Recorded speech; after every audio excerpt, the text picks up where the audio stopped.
यह कहानी है एक छोटे से गांव की, जहां एक पुरानी हवेली के खंडहर में एक भयानक रहस्य छुपा था। गांव के लोग कहते थे कि वहां एक पुनर्जन्म का श्राप था, जिसने कई पीढ़ियों से लोगों को अपनी चपेट में लिया था। गांव के नजदीक रहने वाली एक युवा महिला सिया, जो इन रहस्यमयी कहानियों पर विश्वास नहीं करती थी, उसने हवेली में जाकर इस श्राप का सच जानने का फैसला किया। वह अपनी दोस्त रीमा के साथ रात को हवेली में पहुंची।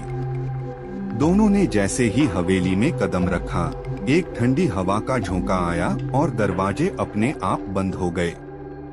हवेली के अंदर अजीब सी खामोशी और डरावनी आवाजें थीं। सिया और रीमा ने हवेली के हर कोने की जांच शुरू की। तभी उन्हें एक पुरानी डायरी मिली, जिसमें लिखा था कि यह हवेली एक समय में एक अमीर जमींदार की थी, जिसने अपनी पत्नियों पर अत्याचार किए थे। उन पत्नियों ने मरने से पहले जमींदार को श्राप दिया था कि वह हर पुनर्जन्म में उसी तरह मरेगा, जैसे उसने उन्हें मारा था।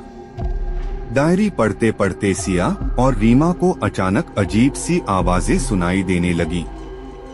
वे दोनों डर गईं और भागने की कोशिश करने लगीं, लेकिन हवेली के दरवाजे बंद हो चुके थे। वे दोनों हवेली के अंदर भटकने लगीं और उन्हें हर कोने में भयानक दृश्य दिखने लगे। कभी किसी का साया, तो कभी किसी के चीखने की आवाज। रीमा को अचानक ऐसा लगा कि कोई उसका पीछा कर रहा है।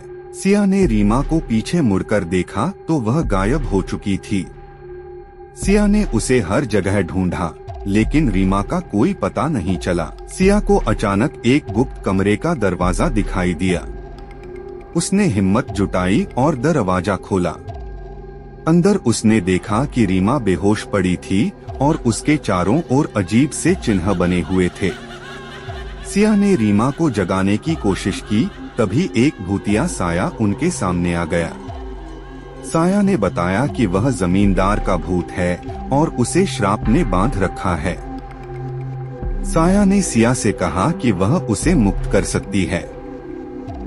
सिया ने हिम्मत से काम लिया और पुराने चिन्ह को मिटा दिया। तभी साया गायब हो गया और हवेली के दरवाजे खुल गए। सिया और रीमा ने तेजी से हवेली से बाहर निकलकर अपनी जान बचाई।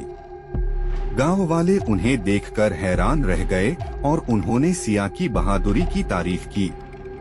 उस दिन के बाद से हवेली में कोई भूतिया घटना नहीं हुई, लेकिन सिया और रीमा के दिलों में वह रात हमेशा के लिए एक डरावना सपना बनकर रह गई।